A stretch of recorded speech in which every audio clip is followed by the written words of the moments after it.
Fala pessoas, tudo jóia? Como é que vocês estão? Esse aqui é o segundo vídeo da nossa seleção campeã, tá? Quem não assistiu o vídeo, eu vou deixar um card que eu nunca sei aonde que aparece.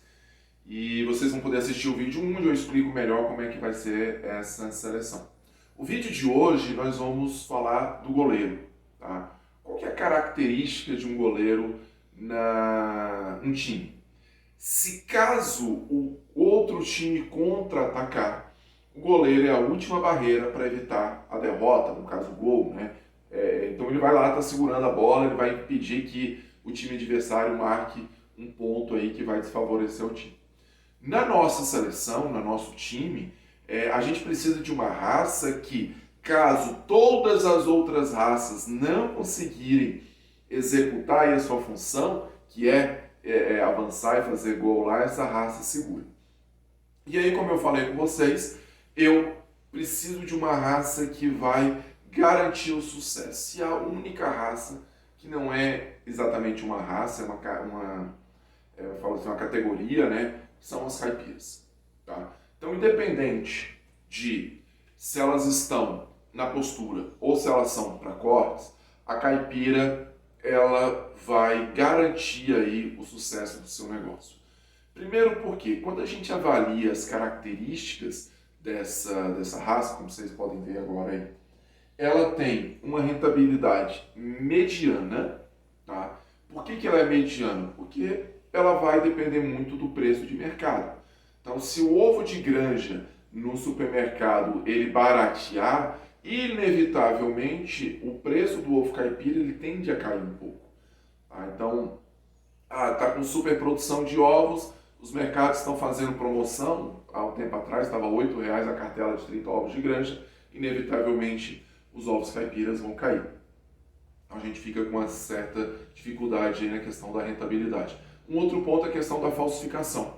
Tá? O que é falsificação? As pessoas compram uma Isabral da vida, uma Novogen, que são raças de gaiola, de ovos castanhos de gaiola, e colocam para produzir um ovo no galpão fechado. É livre de gaiola, mas é no galpão, não é uma caipira.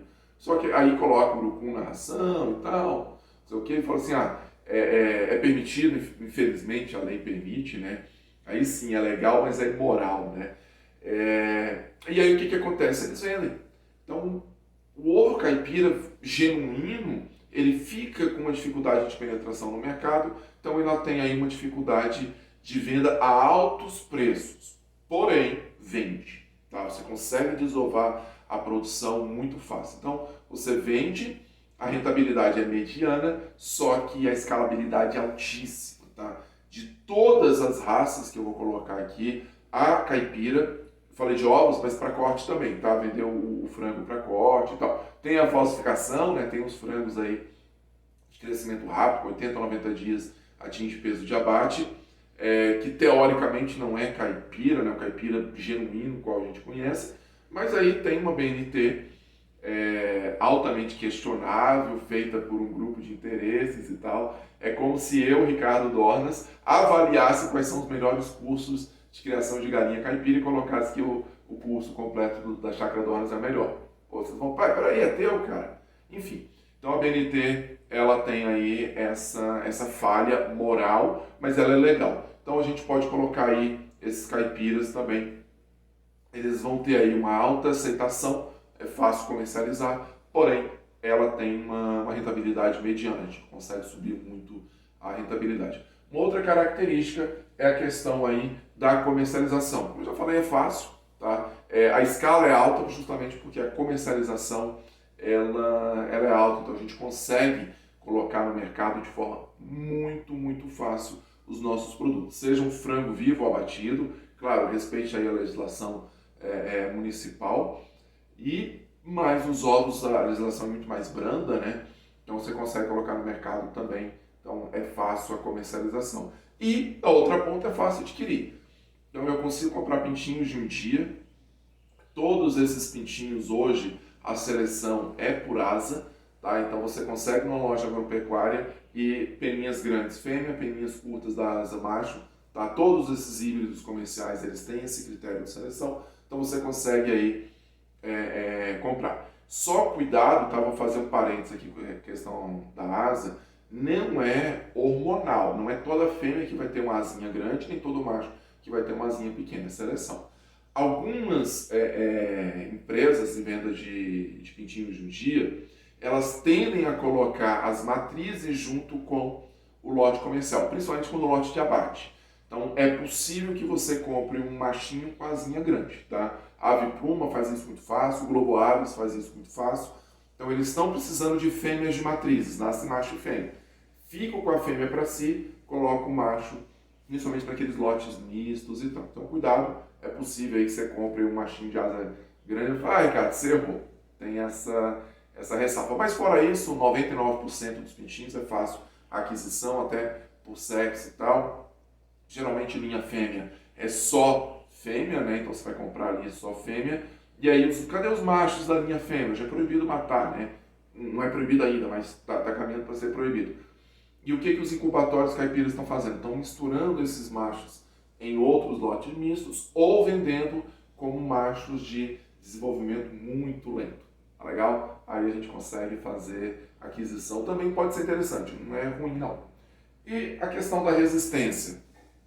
Ela é alta, tá? É um animal feito para aguentar tempo, para aguentar chuva, para andar no pasto e tal. Então tem uma resistência a doenças muito alta. Agora, se eu comprar esse híbrido, é um animal para descarte.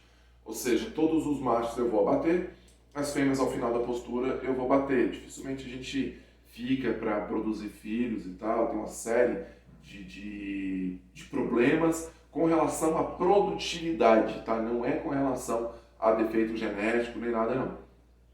Então quem quiser aí fazer o cruzamento pode fazer, não tem problema nenhum, mas não espere ter o mesmo desempenho das mães, tá legal?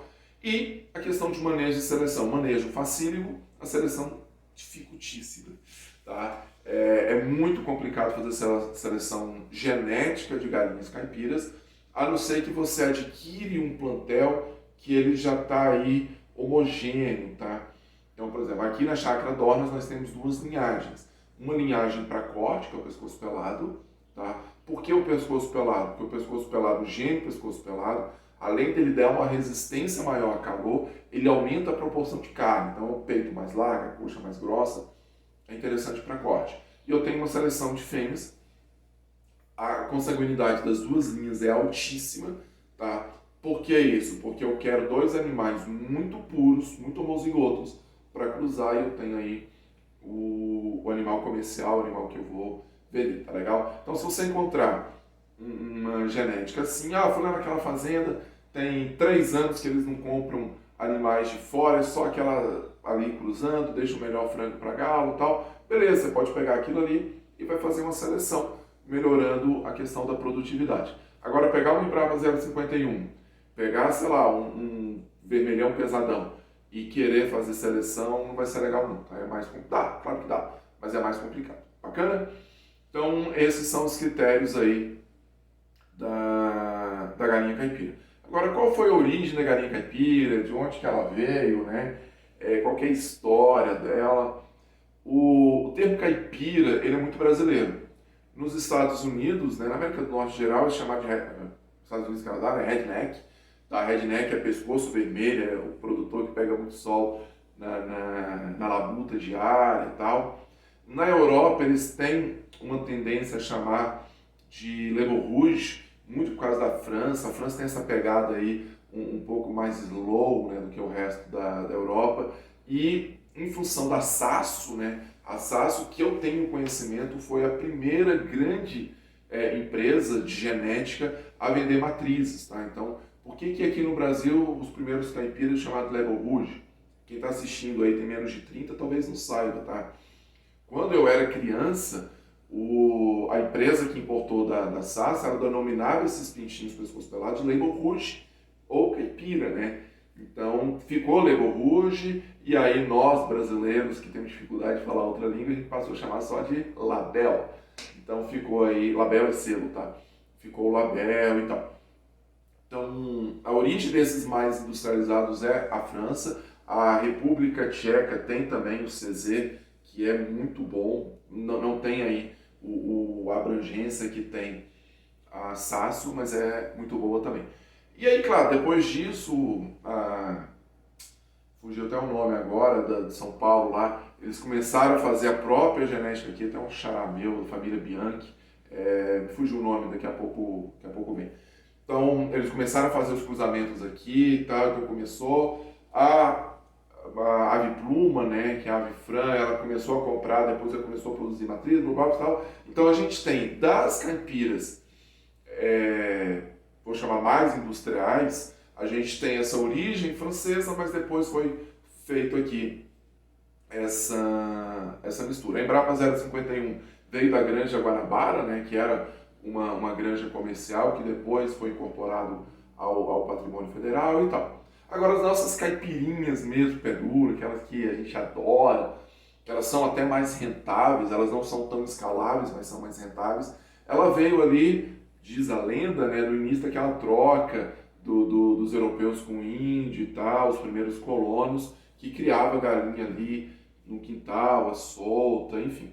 E aí começou-se a cruzar essas galinhas e aumentar o plantel e tal. Tanto é que há 2, 3 séculos atrás, muito dessas aves veio direto da Ásia e aí era chamado de galinhas índias. Tá?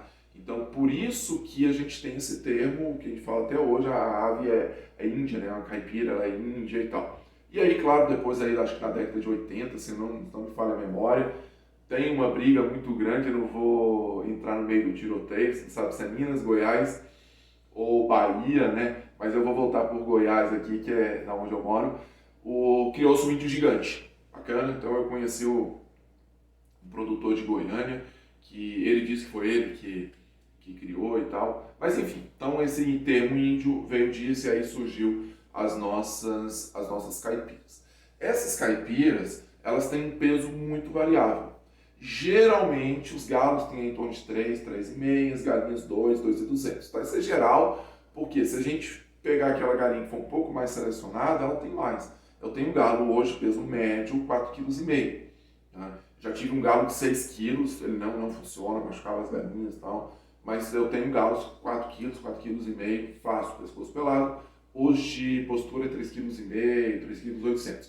Então, o peso vai variar, assim como a produção de ovos, tá? No geral, na média, a caipira pé duro, ela bota aí 100 a 120 ovos, algumas um pouquinho melhoradas, chegando a 180 ovos ano, tá bom? As caipiras industriais, elas tendem a botar 200, 220 ovos ano, algumas chegando a 240. Nessa hora você assusta, fala, Ricardo, você está mentindo? Eu vi no site da Embrapa que a Embrapa bota 300 ovos. E aí eu vou te contar uma coisa, 300 ovos por ciclo de 80 semanas. O ano tem 50 semanas. Então quando você divide aí os 300 ovos por 80 e multiplica por 50, você vai ter aí essa produção de 200 até 240, a gente encontra aí algumas variedades, tá legal? Então a gente tem essa produção. O abate, ele é dos pé duros aí em torno de 6 meses. A minha seleção eu consigo abater aí de 90 a 120 os primeiros animais, mas ela tem uma variabilidade muito grande. Por que eu escolhi essa variabilidade? Porque eu não quero os animais todos prontos naquela semana. Eu fico com um lote por mês para mim. Então, se eu for abater todos os animais na semana, eu estou enrolado. Tá? Eu vou ficar 3 semanas sem, eu vou ter que ter várias baias por semana e tal. Então, eu começo a bater na semana, na segunda. Quando chegar na 4ª semana do abate, tá? Os animais aí de 120 para 150 dias, eu já estou abatendo os últimos e começando a bater do outro lote, aí o meu ciclo continua. Bacana? Mas a gente tem aí uma variabilidade muito grande nos abates, até 80, 75, 80 dias desses caipirão pesadão e tal. Bacana?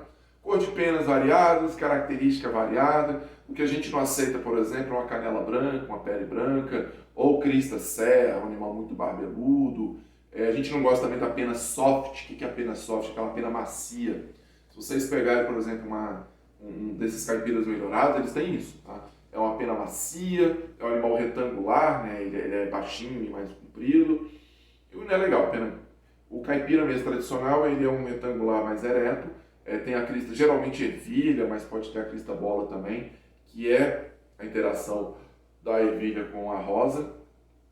Uma canela mais comprida, aquela coisa toda que é o que a gente, peito de facão, né?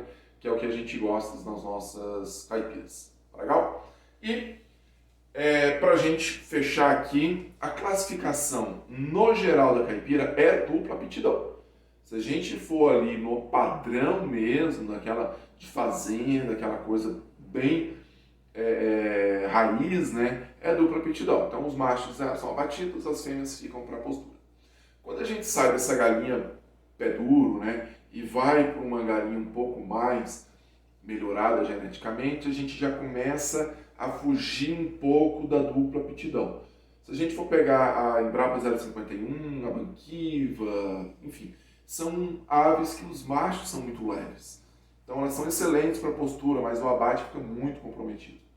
Se vocês pegarem esse pescoço pelado aí, o vermelho pesadão e tal, os machos são excelentes para postura, só que as fêmeas elas vão até botar bem, tá? Elas têm uma taxa de postura boa, só que elas comem muito, então esse ovo sai caro. Então já começa a perder um pouco o foco da dupla aptidão, mas no geral é dupla aptidão, ok?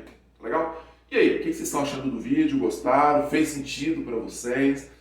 Comenta aqui. De novo, vou pedir em todos os vídeos, compartilhe. E, valendo a caneca, quem tá na zaga? Quais são as raças que tá aí defendendo o nosso timão aqui, a nossa seleção? Timão não confunda com Corinthians não, em Corinthians é mal, tirou o flu. Mas qual é aí as raças que estão defendendo? São 2 raças e 2 zagueiros.